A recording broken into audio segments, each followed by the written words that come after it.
প্রিয়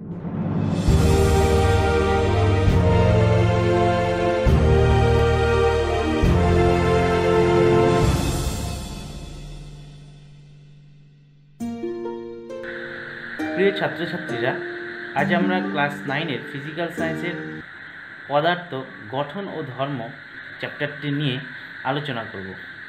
এই চ্যাপ্টারে প্রথমেই তোমাদের যেটা জানতে হবে, তোমরা অনেকেই জানো যে আমাদের পৃথিবীতে 3 রকমের সাধারণত পদার্থ দেখা যায়: কঠিন, তরল ও গ্যাসীয়। আমাদের এই অধ্যায়ে তোমাদের সিলেবাস অনুযায়ী কঠিন, তরল ও গ্যাসীয় পদার্থের কিছু ধর্ম নিয়ে আলোচনা হবে। প্রথমেই তোমাদের পদার্থ সম্পর্কে একটু ধারণা থাকা দরকার। আশা করি সবার ধারণা আছে, তবুও আমি একটু বলে দিই যে কোনো পদার্থ বলতে বোঝায় যার ভর আছে, যা কিছু জায়গা দখল করে নিয়ে থাকে। এই অধ্যায়ে সেই পদার্থগুলো নিয়েই কিছু আলোচনা হবে। প্রথমেই একটা বিষয় তোমাদের জানতে হবে, সেটা হলো ঘাত বা থ্রাস্ট। এই কথার অর্থ, কোনো তলের উপর যদি বল প্রয়োগ করা যায়, তাহলে মোট যে পরিমাণ বল প্রয়োগ করা হবে তাকেই বলা হয় ঘাত। যেহেতু বল সম্পর্কিত বিষয় তোমরা আগেই পড়েছ, বলের একক আমরা কি জানি? নিউটন এবং ডাইন।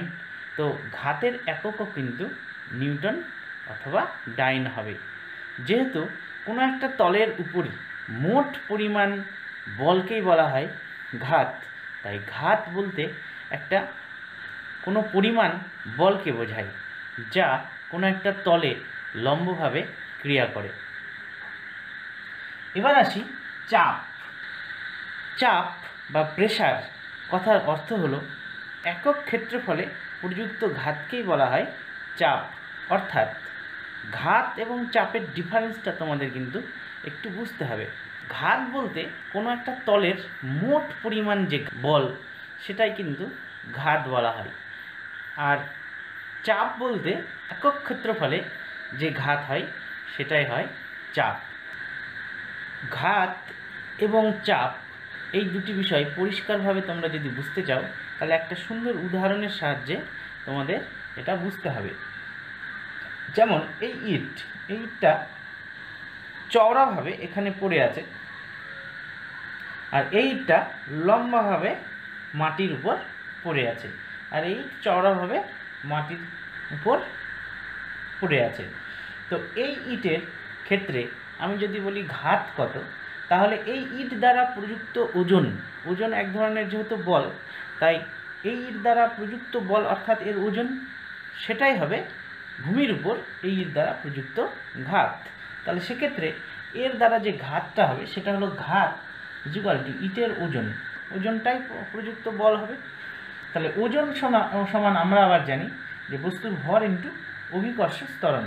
অভিকর্ষ ত্বরণটাকে আমি একটু সংক্ষেপে লিখেছি, বস্তুর ভর ইন্টু অভিকর্ষ ত্বরণ। তো ভর 3 গুণ অভিকর্ষ ত্বরণের মান তোমরা জানো 9.8 মিটার/সেকেন্ড² হয়। তাহলে এই দুটো মিলে হলো এত নিউটন। তাহলে এই এত নিউটন এর ঘাত হবে এই ইট দ্বারা ভূমিতে প্রযুক্ত ঘাত। ঠিক একই রকম এই ইট দ্বারা ভূমিতে প্রযুক্ত ঘাত হবে একই রকম হবে, এর ক্ষেত্রেও একই রকম হবে। এবার আসি চাপ মানে হলো আমাকে বল বাই ক্ষেত্রফল। চাপ কীভাবে পাবো? ঘাত বাই ক্ষেত্রফল। এখান থেকে ঘাত তাহলে লিখলাম উপরে, একে ভূমির ক্ষেত্রফল দিয়ে ভাগ করলাম। তো এর ক্ষেত্রে ভূমির যে ক্ষেত্রফল, ইটের যে ভূমির ক্ষেত্রফল আর এর ভূমির ক্ষেত্রফল দুটো কিন্তু আলাদা আলাদা, তাহলে চাপটা কিন্তু আলাদা আলাদা হবে। এক্ষেত্রে ভূমির ক্ষেত্রফল বড় হবে, এই সংখ্যাটা কিন্তু অবশ্যই তুলনামূলক ওর তুলনায় বড়, কারণ এই চওড়া ভূমিতে আছে। আর এর ভূমিটা কিন্তু অনেক চওড়া, আর এর ভূমিটা কিন্তু অনেক ছোট। তাহলে এক্ষেত্রে এইটা কিন্তু একটা ছোট সংখ্যা হবে, তুলনামূলক ছোট সংখ্যা হবে। তাহলে চাপ কার বেশি হবে? না একটা সংখ্যাকে বড় সংখ্যা দিয়ে যদি ভাগ করা যায় তাহলে এই সংখ্যাটা ভাগফলটা কি হবে, এই ভাগফলটা হয়ে যাবে ছোট, এই ভাগফলটা তুলনামূলক কিন্তু ছোট হয়ে যাবে।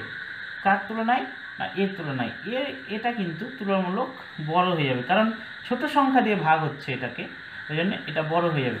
তাহলে দেখো এই যে ইটের চাপটা কিন্তু এই ইটের চাপের তুলনায় বেশি হলো, অর্থাৎ চাপ কিন্তু শুধুমাত্র ওজন অর্থাৎ বলের উপরই নির্ভর করে না, চাপ কিন্তু ক্ষেত্রফলের উপর নির্ভর করে। এক্ষেত্রে তোমরা অনেক জায়গায় লক্ষ্য করে থাকবে যে কোথাও মাটি বসাতে চাইলে, মানে দাবিয়ে দাবিয়ে মাটি বসাতে চাইলে অনেক জায়গায় এই কাজ করা হয়, সেক্ষেত্রে ইটটাকে চওড়াভাবে ফেলানো হয় না, ইটটাকে চওড়াভাবে ফেলানো হয় না, ইটটাকে লম্বাভাবে ফেলানো হয়, তাহলে মাটিটা তাড়াতাড়ি বেশি বসে। এক্ষেত্রে কেন এটা হয়? কারণ এক্ষেত্রে চাপটা বেশি হয়। আবার একটা উদাহরণ তোমাদের দিই, যে মনে করো এই একটা পেন, এই পেনের মাথাটা, এই মাথাটা অনেকটা চওড়া, এবার এই মাথাটা দিয়ে যদি আমি এখানে বল প্রয়োগ করি তাহলে আমার হাতে যতটা না লাগবে, আমি যদি এই মাথা দিয়ে একই রকমভাবে উপরে বল প্রয়োগ করি, এই না যে আগে এখানে বেশি ঠেলেছি এখন কম ঠেললাম, এরকম ব্যাপার না, একই সামান্য যদি ঠেলি তাহলে এই যখন সূচলো মাথা দিয়ে আমি বল প্রয়োগ করবো তখন আমার হাতে বেশি ব্যথা অনুভব হবে, কারণ এক্ষেত্রে এই মাথার ক্ষেত্রফল অনেক কম আর এর ক্ষেত্রফল অনেক বেশি। সেক্ষেত্রে তার মানে ক্ষেত্রফল বেশি হলে চাপ কী হবে? কম হবে। ক্ষেত্রফল যত কম হবে চাপ তত বেশি হবে। এই চাপ আর ঘাত ব্যাপারটি তোমরা কিন্তু পরিষ্কারভাবে বুঝে নেবে। আরও কিছু উদাহরণের সাহায্যে চাপ আর ঘাত ব্যাপারটি কিন্তু তোমরা পরিষ্কারভাবে বুঝে নেবে। যাদের চাপ আর ঘাত নিয়ে আলোচনা আমাদের করতে হবে সেটা হলো প্রবাহী। প্রবাহী জিনিসটা কি? প্রবাহী এক ধরনের পদার্থ, যে পদার্থ নাকি প্রবাহিত হতে পারে। তাহলে তোমরা বুঝতেই পারছো এক্ষেত্রে তরল এবং গ্যাসীয় পদার্থই হবে, কঠিন কিন্তু প্রবাহিত হতে পারে না। তাহলে তরল এবং গ্যাসীয় পদার্থকেই প্রবাহী বলা হয়। আমরা চাপ ও ঘাতের আগে যে আলোচনাটা করলাম সেটা কিন্তু যে কোনো পদার্থের ক্ষেত্রেই হতে পারে।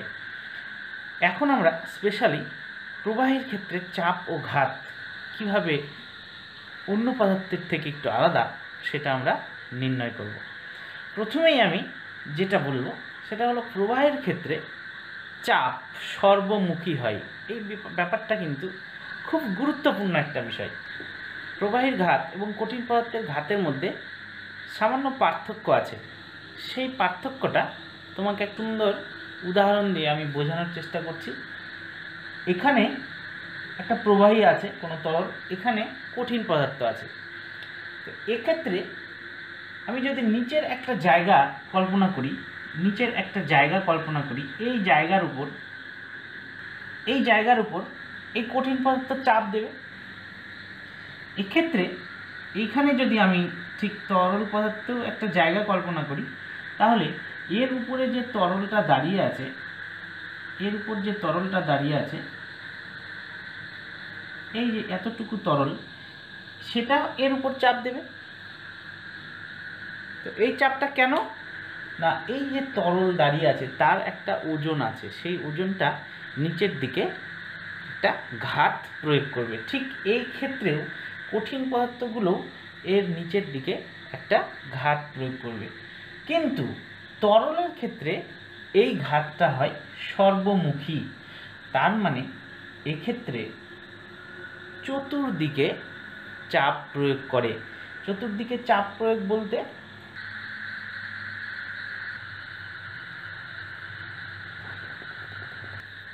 তাহলে আমি যেটা বলতে যাচ্ছি যে তরলের চাপ এবং কঠিনের চাপের যে ডিফারেন্স, তরলের চাপ হলো সব দিকে চাপ দেয়, অর্থাৎ এই টাইপের একটা যদি ফানেল তার মুখে রবার বেঁধে নিচে নামিয়ে দেওয়া যায় তাহলে এই রবারের মধ্যে তরল একটা চাপ প্রয়োগ করবে, এবং এখানে যদি একটা চাপ মাপক যন্ত্র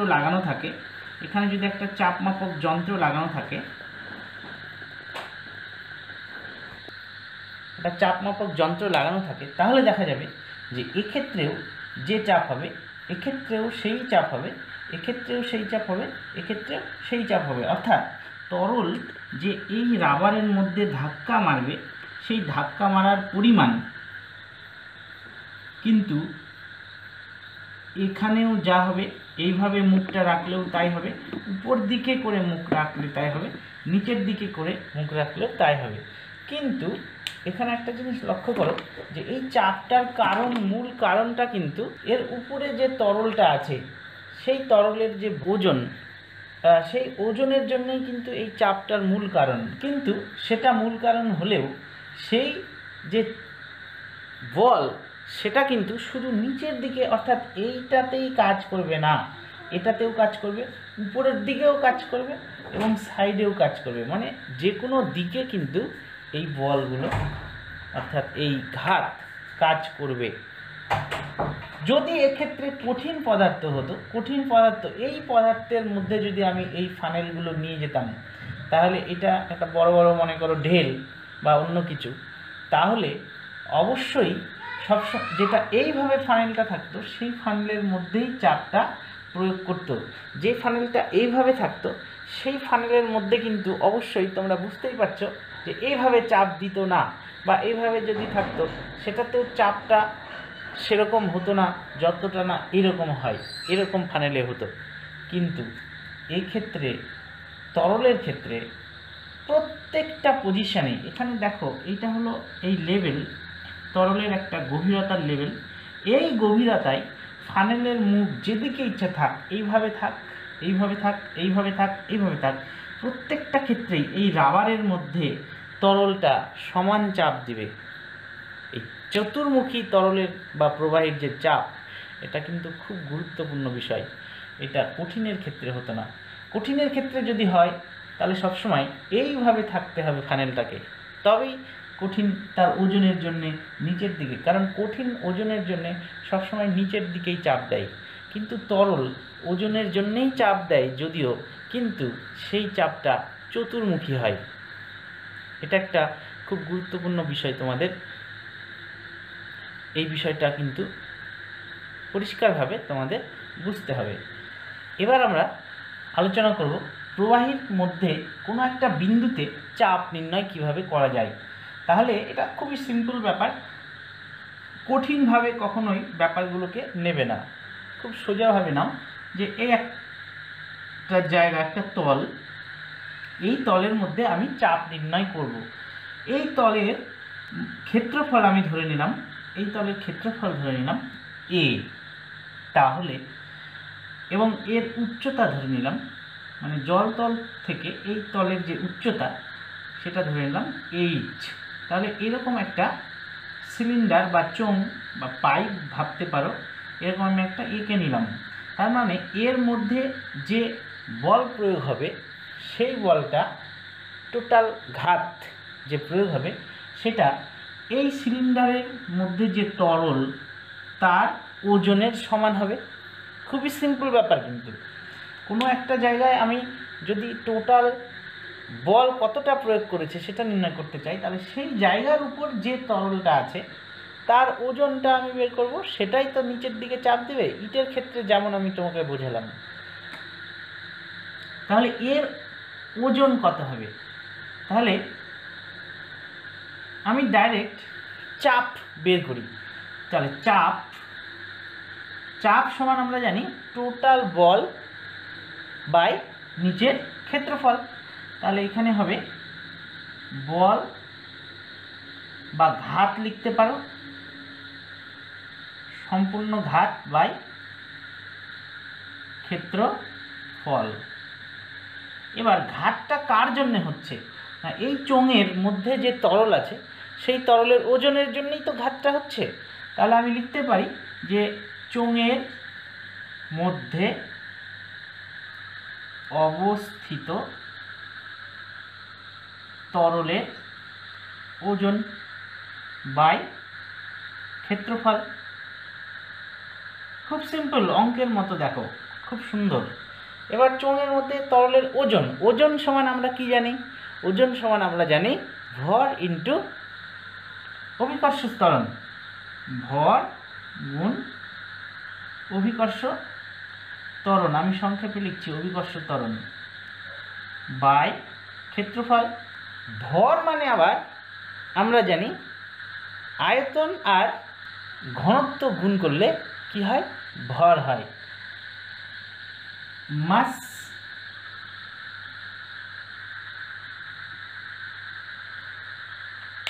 এই এই ত্রিভুজটা তোমরা মনে রাখবে, খুব ইম্পর্ট্যান্ট একটা ত্রিভুজ। খুব সহজে ভর, মাস মানে ভর, ভলিউম অর্থাৎ আয়তন এবং ডেনসিটি অর্থাৎ ঘনত্বের মধ্যে একটা খুব সুন্দর সম্পর্ক এই ত্রিভুজ থেকে পাওয়া যায়। তোমরা মনে রাখবে যে ভর সমান ভলিউম ইন্টু ঘনত্ব। যদি আয়তন সমান ভর বাই ডেনসিটি, ডেনসিটি সমান ভর বাই আয়তন, ডেনসিটি সমান কি হচ্ছে? ভর বাই আয়তন। তো এটা খুব সুন্দর একটা প্রয়োজনীয় ত্রিভুজ, এই ত্রিভুজটা মনে রাখবে। তাহলে আমরা কি পেলাম? আমরা এখানে কি লিখেছিলাম? ভর। ভরকে আমরা কি লিখব? ভর ইকুয়াল টু আয়তন গুণ ঘনত্ব।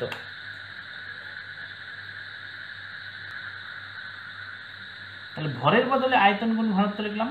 আর অভিকর্ষ ত্বরণ তো আছেই, বাই, আচ্ছা ক্ষেত্রফলের জায়গায় আমি এ লিখে দিতে পারি, যেহেতু বারে বারে ক্ষেত্রফল না লিখে এ লিখে দিই। এবার আয়তন সমান আবার সিলিন্ডারের আয়তন। তোমরা এটা অঙ্কে যখন পরিমিতি করবে, ক্লাস 10-এ গিয়ে হয়তো আছে, ক্লাস 9-এ নেই, পরিমিতি যখন করবে তখন দেখবে যে চোঙের আয়তন নির্ণয়ের একটা সূত্র আছে। চোঙের আয়তন কীভাবে পাওয়া যায়? না, ভূমির ক্ষেত্রফল, আয়তন সমান ভূমির ক্ষেত্রফল গুণ উচ্চতা। তাহলে ভূমির ক্ষেত্রফল কত ছিল? এ, উচ্চতা কত ছিল? এইচ। তাহলে এখানে আয়তনের বদলে এ গুণ এইচ লিখে দিই। ঘনত্ব অভিকর্ষ ত্বরণ তোমরা জানো, ঘনত্বর ক্ষেত্রে আমি লিখে দিই ডি। ডেনসিটি থেকে ডি পাওয়া যায়, অর্থাৎ ডি দিয়ে ঘনত্বকে লেখা হয়। অভিকর্ষ ত্বরণকে তোমরা সবাই জানো, জি দিয়ে লেখা হয় বাই এ। তাহলে উপরে এ, নিচে এ কেটে গেল, হয়ে গেল এইচ ডি জি। তার মানে আমরা তরলের কোনো একটা বিন্দুতে যদি চাপ নির্ণয় করতে চাই, সেটা কার উপর নির্ভর করে? না, উচ্চতার উপর নির্ভর করে। অর্থাৎ উচ্চতা মানে এখানে কতটা গভীর আছে সেই গভীরতার উপর নির্ভর করে। তরলের ঘনত্বের উপর নির্ভর করে, তরলটা কত ঘন, এবং অভিকর্ষ ত্বরণের উপর নির্ভর করে। অভিকর্ষ ত্বরণ পৃথিবী পৃষ্ঠে তো প্রায় সমানই থাকে সব জায়গাতে, উপরে উঠলে অভিকর্ষ ত্বরণের মান কমে যায়। তাহলে তরলের কোনো একটা বিন্দুতে, তরলের ভিতরে কোনো একটা বিন্দুতে চাপ আমি কীভাবে পাবো? না, সেটা কিসের উপর নির্ভর করে? H D G. এইচ বলতে বোঝায় উচ্চতা, ডি ঘনত্ব, জি। এবার আমি একটু বাস্তবে চিন্তা করি। জল এবং পারদ, তোমরা জানো পারদের ঘনত্ব অনেক বেশি, জলের তুলনায় 13.6 গুণ বেশি পারদের ঘনত্ব। তো তাহলে পারদের ক্ষেত্রে ঘনত্বটা ডিটা অনেক বেশি জলের তুলনায়, তাহলে পারদের ক্ষেত্রে কিন্তু চাপটা অনেক বেশি হবে। তার মানে পারদের পুকুরের নিচে প্রচণ্ড চাপ হবে, জলের পুকুরের নিচে কিন্তু অতটা চাপ হয় না। আর গভীরতা মানে তরলের মধ্যে যত গভীরে যাওয়া যাবে তার চাপটা তত বেড়ে যাবে। তো এইটার একটা সহজ উদাহরণ তোমাকে দিয়ে বোঝানো যায়। এর মধ্যে তরল আছে, যদি এখানে একটা ছিদ্র করে দেওয়া যায় এবং এখানে একটা ছিদ্র করে দেওয়া যায়, তাহলে তোমরা জানো যে এইখানে বেশি স্পিডে তরলটা যাবে, এখানে কিন্তু অতটা স্পিডে তরলটা পড়বে না। এখানে কিন্তু খুব স্পিডে তরলটা পড়বে। এই স্পিডটা কেন হয়? স্পিডটা কিন্তু চাপের কারণে হয়। তো নিচে চাপটা বেশি, ওই জন্য এর স্পিডটা এটা, আর এইটা চাপটা কম উপরে, মানে এর গভীরতাটা কম, ওই জন্য এখানে চাপ কম, এখানে স্পিডটাও কম। এটা হলো হাইটের ব্যাপার। আরেকটা উদাহরণ তোমাকে দিচ্ছি। এখানে জল, এখানে পারদ। এক্ষেত্রে যদি একটা ছিদ্র করে দেওয়া যায়, তাহলে জল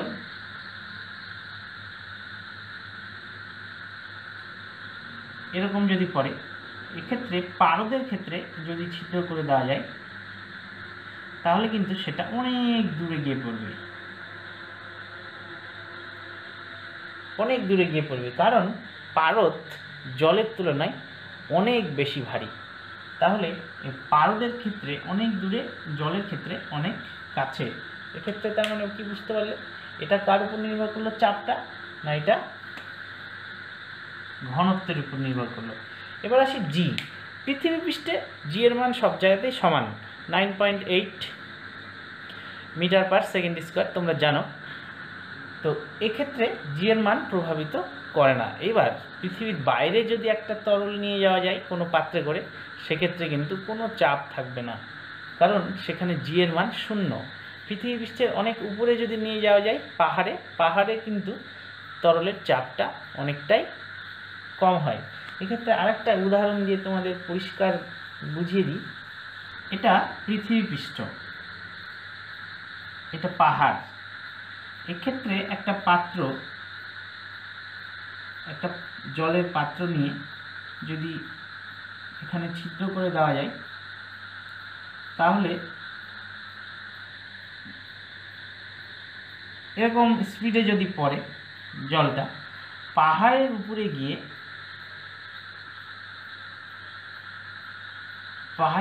গিয়ে, যদি একই সমান জল নেওয়া হয়, মানে একই গভীরতা যুক্ত জল, সেক্ষেত্রে কিন্তু অনেক কাছে পড়বে, অনেক কাছে পড়বে। তার মানে এখানে স্পিড কম, এখানে স্পিড বেশি। এটা কিন্তু পাহাড়ের উপরে, অর্থাৎ অনেক উচ্চতায়। উচ্চতায় কেন না? এখানে জি ছোট আর এখানে জি বড়। এখানে জি ছোট, ছোট আঁকলাম, এখানে জি বড়, বড় লিখলাম। তো এই হলো মজার ব্যাপার। কিন্তু বিজ্ঞানটাকে একটু মজা নিয়ে পড়বে, কোনো একটা ঘটনাকে বিভিন্নভাবে চিন্তাভাবনা করবে। যত তুমি চিন্তাভাবনা করবে, তোমার বিজ্ঞানের প্রতি ইন্টারেস্টটা তত বাড়বে এবং বিজ্ঞানকে ভালোবাসতে পারবে। এবার আসি বায়ুর চাপ। তরলের চাপ তো আমরা বুঝতে পারলাম। বায়ুর চাপ এবং তরলের চাপের মধ্যে তেমন কোনো ডিফারেন্স কিন্তু নেই। বায়ুর চাপ এবং তরলের চাপ সেম। তো তরলে যেমন একটা পাত্র, আমি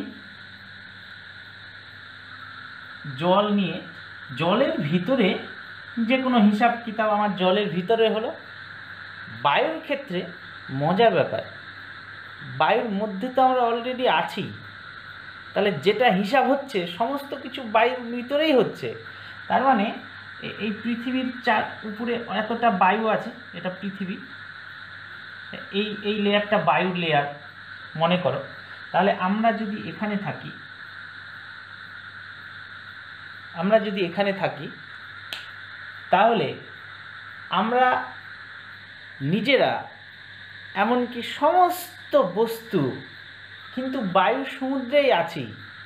তার মানে এই যে এর ক্ষেত্রে যেমন হিসাব করছিলাম কোনো বস্তুকে জলের মধ্যে ডুবিয়ে, এক্ষেত্রে কিন্তু আমরা অলরেডি একটা বড় বাতাসের পাত্রে আছি, এটা ভেবে নেওয়া যেতে পারে। সেক্ষেত্রে বায়ুর চাপ যেমন তরলের চাপ ছিল, বায়ুর চাপও হবে ঠিক একই রকম। বায়ুর চাপও কিন্তু কটা বিষয়ের উপর নির্ভর করে? একটা উচ্চতা, একটা ঘনত্ব, আর একটা হলো অভিকর্ষীয় ত্বরণ। তো বায়ুর চাপের উচ্চতাটা দেখো, এটা কিন্তু ফিক্সড, কারণ বায়ুর যে উচ্চতা আছে সেই উচ্চতা তো আর কম বেশি হবে না। হ্যাঁ, কম বেশি হবে। আমি যদি উপরে উঠে যাই, এখানে যদি কেউ উঠে যায়, মানে একটা পাহাড়, এই পাহাড়ে যদি কেউ গিয়ে দাঁড়ায়, সেক্ষেত্রে বায়ুর উচ্চতাটা কমে গেল, সেক্ষেত্রে উচ্চতাটা এটা কমে গেল, এটা এইচ, আর এটা বড় এইচ, এটা বড় এইচ মানে এটা বেশি, এটা ছোট এইচ মানে ছোট। তাহলে এক্ষেত্রে বায়ুর চাপ কম হবে। তাহলে উচ্চতাটা বুঝতে পারলে। ঘনত্ব তো সবসময় বায়ুর একই থাকে, তবে নিচের দিকে ঘনত্বটা বেশি, উপরের দিকে বায়ুর ঘনত্বটা কিন্তু কম। তো উপরে যত যাওয়া যায় ওই জন্যে বায়ুর ঘনত্ব কমে যায়, যার জন্যে চাপটা অনেক কম হয়। নিচে যত বেশি আসা যাবে সেক্ষেত্রে, তার মানে ঘনত্ব এক্ষেত্রেও উচ্চতার উপর নির্ভর করছে, ঘনত্বের উপর নির্ভর করছে। আর একটা বিষয় কি, অভিকর্ষ স্তরণ। অভিকর্ষ স্তরণটা কিন্তু দারুণভাবে এখানে প্রভাব করে, কারণ যদি নিচে থাকি তাহলে অভিকর্ষ স্তরণ একই, সেক্ষেত্রে বায়ুর চাপ একই। যত উপরে যাওয়া যাবে অভিকর্ষ স্তরণটা কিন্তু তত কমতে থাকে, তাহলে বায়ুর চাপটা কমতে থাকে। যত উপরে যাওয়া যায় বায়ুর চাপটা কমতে থাকে। তো বায়ুর চাপ আর তরলের চাপ আলাদা কিছুই না। আলাদাভাবে বায়ুর চাপ হিসাব করতে গেলে ঠিক একই রকমভাবে আমাকে হিসাব করতে হবে। আগে যেমন হিসাব করলাম একটা সিলিন্ডার এঁকে, এখানে ঠিক একই রকমভাবে বায়ুর চাপও হিসাব করতে হবে। তো সেই জিনিসটা বায়ুর চাপের ক্ষেত্রে দরকার নেই। বায়ুর চাপ তার মানে আছে, তাহলে বায়ুর সবচেয়ে বেশি চাপ হবে ভূপৃষ্ঠে, এবং যত উপর দিকে যাওয়া যাবে সব কিছুই কমে যাবে। হাইট কমে যাবে, বায়ুর চাপ কমে যাবে। উপরে গেলে ঘনত্ব কমে যাবে বায়ুর, সেক্ষেত্রেও বায়ুর চাপ কমে যাবে। উপরে গেলে জিও কমে যাবে, সেক্ষেত্রেও বায়ুর চাপ কমে গেল। তার মানে উপরে গেলে বায়ুর চাপ খুব তাড়াতাড়ি কমে যায়, এবং নিচে বায়ুর চাপ বেশি। এবার তোমাদের যেটা আলোচনা করব সেটা হলো বায়ুর যে চাপ আছে সেটা কতটা। বায়ুর চাপটা কিন্তু প্রচুর, আমরা বুঝতে পারি না, কারণ আমাদের নাকের মধ্যে দিয়ে বা অন্যান্য শরীরের ছিদ্রের মধ্য দিয়ে আমাদের ভিতরেও বায়ু আছে। তার জন্য কি হয়, বাইরে থেকে, এটা একটু ছবি এঁকে দিয়ে তোমরা ভালো বুঝতে পারবে। মনে করো এটা হলো আমাদের শরীর, এখানে ছিদ্র দিয়ে আমাদের ভিতরে বায়ু ঢুকে গেছে। তাহলে কি হবে, বায়ু যেমন তরলের মতো সব দিকে চাপ দেয়, তাহলে ভিতরে যেহেতু বায়ু ঢুকে গেছে, ভিতর থেকে বাইরেও চাপ দিবে বায়ু, এবং বাইরে থেকে ভিতরেও চাপ দিবে। তো এই দুটো চাপ সমান হওয়ায় আমরা কিন্তু বায়ুর চাপটা অনুভব করতে পারি না। এবার বায়ুর চাপ অনুভব করা তোমাদের একটা উদাহরণ দিয়ে আমি বোঝাই।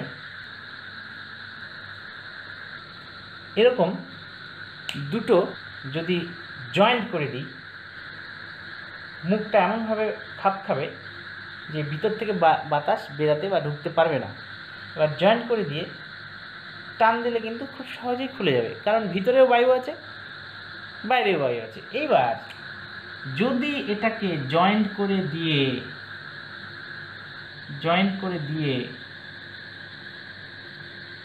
এর ভিতর থেকে, এটা জয়েন্ট হয়ে গেল, মুখটা জয়েন্ট করে দিয়ে এর ভিতর থেকে বায়ু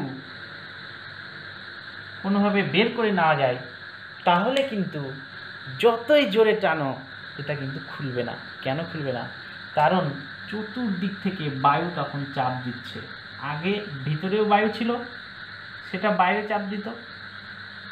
আগে ভিতরে এবং বাইরের কানেকশান ছিল, সেই জন্যে আগে ভিতরে এবং বাইরে দুটোই বায়ু দুদিক থেকে চাপ দিত, ভিতর থেকে বাইরে, বাইরে থেকে ভিতরে, যার জন্য খুলে যেত। কিন্তু ভিতরের বায়ুটা যদি বের করে নিই এবং কোনো ছিদ্র যদি না থাকে, তাহলে কিন্তু সেটা খোলা যাবে না, কারণ বায়ুটা প্রচণ্ড চাপ দেবে। এটা একটা উদাহরণ।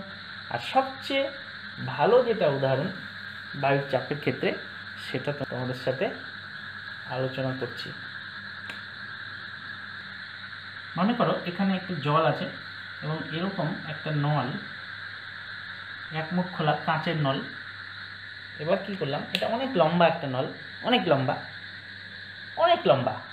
5তলা বিল্ডিং, মনে করো এটা 5তলা বিল্ডিংয়ের সমান লম্বা একটা কাঁচের নল, যার এক মুখ বন্ধ। এবার আমি এর মধ্যে জল ঢুকিয়ে দিলাম কোনোভাবে আগেই। মনে করো এই নল, তাহলে এটা বন্ধ, এটা খোলা। তাহলে প্রথমেই এর মধ্যে জল ঢুকিয়ে নিলাম। জল ঢুকে আঙুল দিয়ে এটাকে বন্ধ করে উল্টিয়ে দিয়ে জলের মধ্যে দিয়ে ছেড়ে দিলাম। তাহলে এর মধ্যে তো জল আছে। এবার এটা মনে করো 5তলা বিল্ডিংয়ের সমান। কত তলা?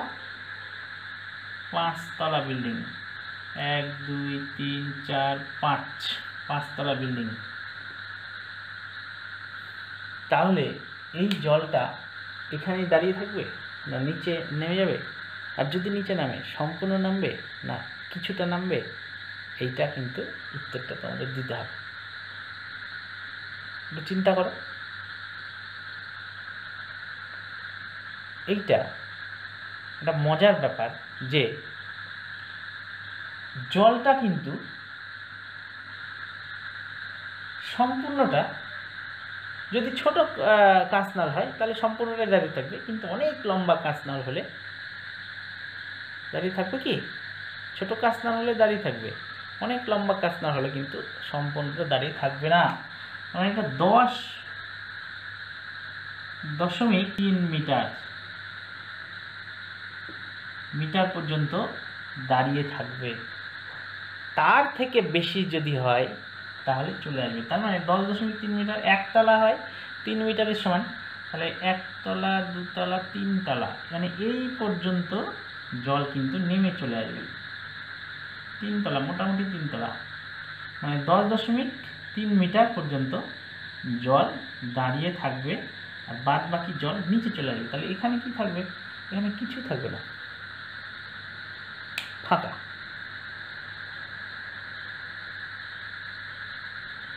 তো এটা কেন হবে?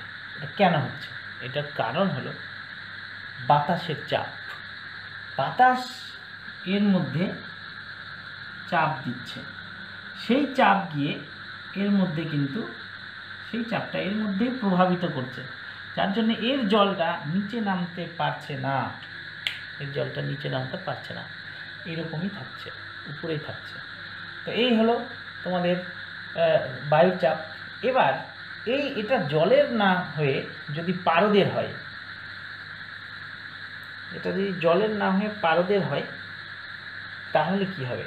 কারণ পারদ তো অনেক ভারী, জলের তুলনায় পারদ অনেক ভারী। তাহলে পারদে কি 10.3 মিটার পর্যন্ত থাকবে দাঁড়িয়ে, না কম থাকবে? অবশ্যই কম থাকবে।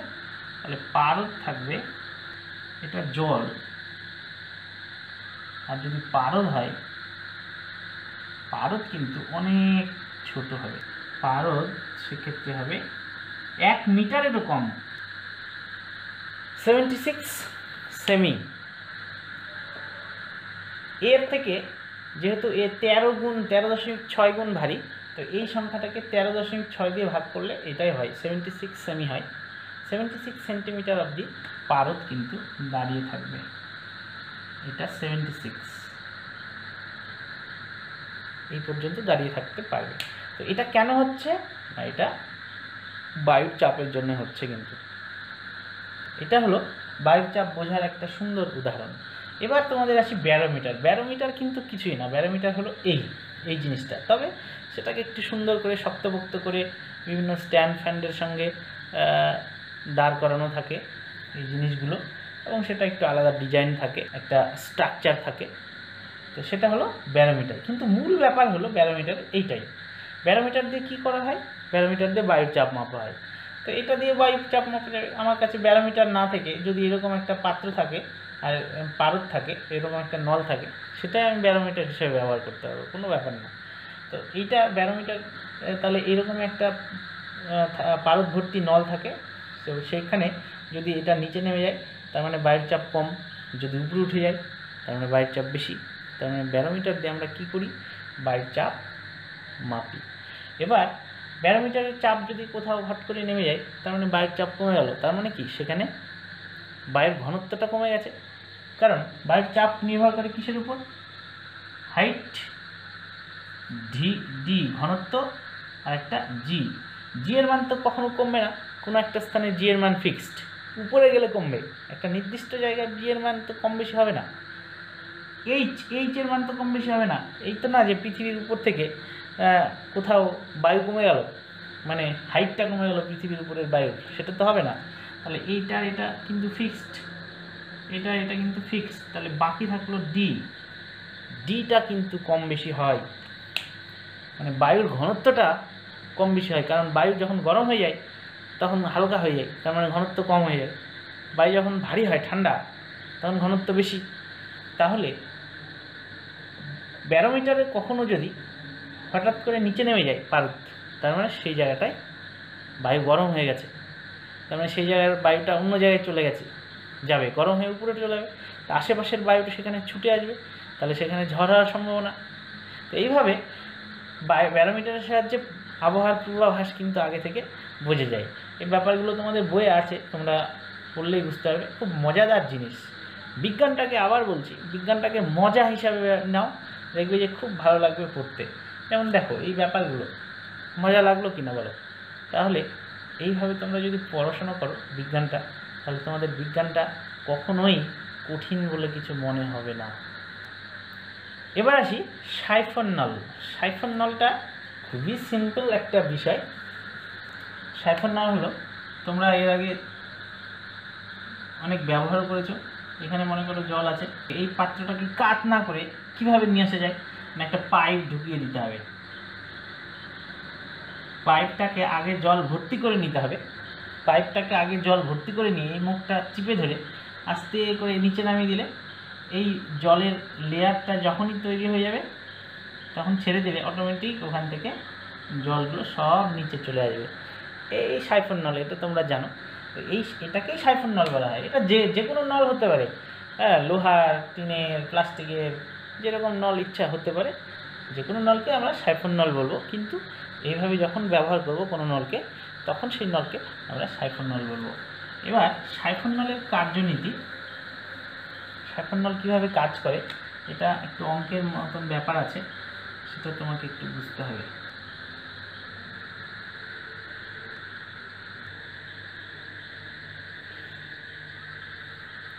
সাইফন নলটা এখান থেকে তোমাকে এই বিন্দুতে চাপ কত হবে বলো? এই পাত্রের জন্যে, এই পাত্রের জলের জন্যে এই বিন্দুতে চাপ কত হবে? এটা কেমন ব্যাপার হয়ে গেল? এই পাত্রের জলের জন্য এই বিন্দুতে কীভাবে চাপ হবে? চাপ তো হবে নিচে, উপরে তো চাপ হবে না। হ্যাঁ, উপরেও হবে, সেটাকে আমি নেগেটিভ চাপ হিসাবে ধরতে পারি, তাই কি না?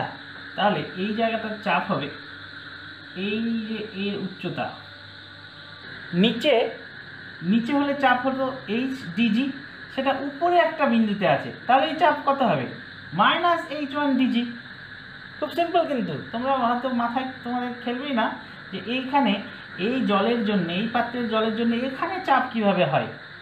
আসলেই হওয়া সম্ভব না উপরে, কিন্তু এইভাবে আমরা যদি চিন্তা করি যে নিচে যদি থাকে তাহলে চাপ হতো, উপরে তার মানে কি নেগেটিভ চাপ, তাহলে এই চাপ হলো এই বিন্দুতে। আরেকটা কিসের চাপ ছিল না, বায়ুর চাপ। বায়ুর চাপ আমি পি ধরে নিই, তাহলে এই বিন্দুতে, এ বিন্দুতে চাপ এটা কী হবে বলো? P-H1 ডিজি, মানে এটা বায়ুর চাপ, এটা হলো এই বিন্দুতে এই তরলের জন্য চাপ।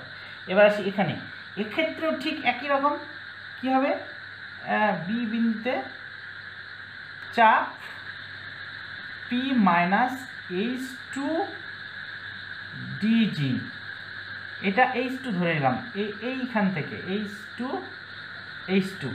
ঠিক একই রকম। এক্ষেত্রেও এই বিন্দুতে এই তরলের জন্যে, এই বিন্দুতে চাপ কত হবে? বুঝতেই পারছো, এই তরলের জন্যে এই বিন্দুতে কিন্তু চাপ হবে নেগেটিভ চাপ, মানে নিচে হলে অ্যাকচুয়াল চাপ হতো, যেহেতু উপরে তার মানে চাপটা নেগেটিভ, তার মানে -H1 ডিজি। এবার এই বিন্দুতে এবং এই বিন্দুতে চাপ আমি পেয়ে গেলাম। এবার এর মধ্যে কে বেশি বড়? একটা নির্দিষ্ট চাপ পি, এখানেও এখান থেকে এটা কিন্তু ছোট সংখ্যা, এটা কিন্তু ছোট সংখ্যা, কারণ H1টা ছোট, এটা কি, এটা হলো বড় সংখ্যা, কারণ H2টা বড়। তাহলে এক্ষেত্রে এইটা বড় হচ্ছে না এটা বড় হচ্ছে, তাহলে পরিষ্কার কিন্তু এখানে P-H1 ডিজি, এইটা P-H2 ডিজি, এই দুটোর মধ্যে দেখলেই বুঝতে পারবে কে বড় হবে কে ছোট হবে। কে বড় হবে? এইটা তো ছোট সংখ্যা, তাহলে এইটা অবশ্যই বড় হবে, এইটা বড় হবে, কারণ কারণ এটা একটা সংখ্যা থেকে ছোট সংখ্যা বিয়োগ হচ্ছে, আর সেই সংখ্যা থেকে এটা বড় সংখ্যা বিয়োগ হচ্ছে, তাহলে অবশ্যই এটা বড় হবে। তার মানে এইটা চাপ বেশি, তার মানে এই জায়গায় চাপ বেশি, এই জায়গার চাপ কম, তাহলে তরলটা এদিকে যাবে না এদিকে যাবে? যেখানে চাপ বেশি সেখান থেকে কম চাপের দিকে যাবে তরল, এই কারণেই তরলটা এদিকে প্রভাবিত হয়। এটা খুবই সিম্পল একটা বিষয়, অনেকের মাথায় এই জিনিসটা আসে না, অনেকে এটা ব্যাপারটা বুঝতে পারে না যে এইখানে এই তরলের জন্য এইখানে কেন চাপ হবে রে বাবা। কিন্তু তুমি ভেবেই নিতে পারো, বিন্দুটা যদি নিচে থাকতো তাহলে চাপ হতো, বিন্দুটা উপরে আছে তাহলে চাপটা নেগেটিভ চাপ। ঠিক আছে, তো এই হলো সাইফন নলের মূল বিষয়বস্তু। এখান থেকে কার্যনীতিটা তোমরা বুঝে যাবে করে নিয়ে। আর সাইফন নল সংক্রান্ত আরও কয়েকটি কোশ্চেন আছে, যে বায়ুর চাপ ছাড়া সাইফন নল কিন্তু কাজ করবে না, মানে পৃথিবীর বাইরে কিন্তু সাইফন নল কোনো কাজ করবে না, কারণ বুঝতেই পারছো পি একটা মেন ভূমিকা নিচ্ছে এখানে, পি ছাড়া কোনো কাজ হতো না এখানে। তো বায়ুর চাপ ছাড়া সাইফন নলের কোনো কাজ হবে না। তো এইভাবে আমরা বেশ কিছু কোশ্চেন, আমি তোমাদের ডেসক্রিপশান যে পেজ, ডেসক্রিপশানে ডাউনলোড লিঙ্কে যে পেজ আছে সেখান থেকে তোমরা সেই কোশ্চেনের উত্তর সুন্দর করে নোট খাতায় তৈরি করবে এবং সেগুলো মুখস্থ করবে। আর আজকে আমি তোমাদের এই চ্যাপ্টারের প্রথম ক্লাস এখানে শেষ করছি। নেক্সট দিনে এই চ্যাপ্টারের দ্বিতীয় ক্লাস, এই পদার্থ গঠন ও ধর্ম দ্বিতীয় ক্লাস আমরা এরপরে একটা ভিডিওতে আবার আলোচনা করব। আমরা সকলে ভালো থেকো।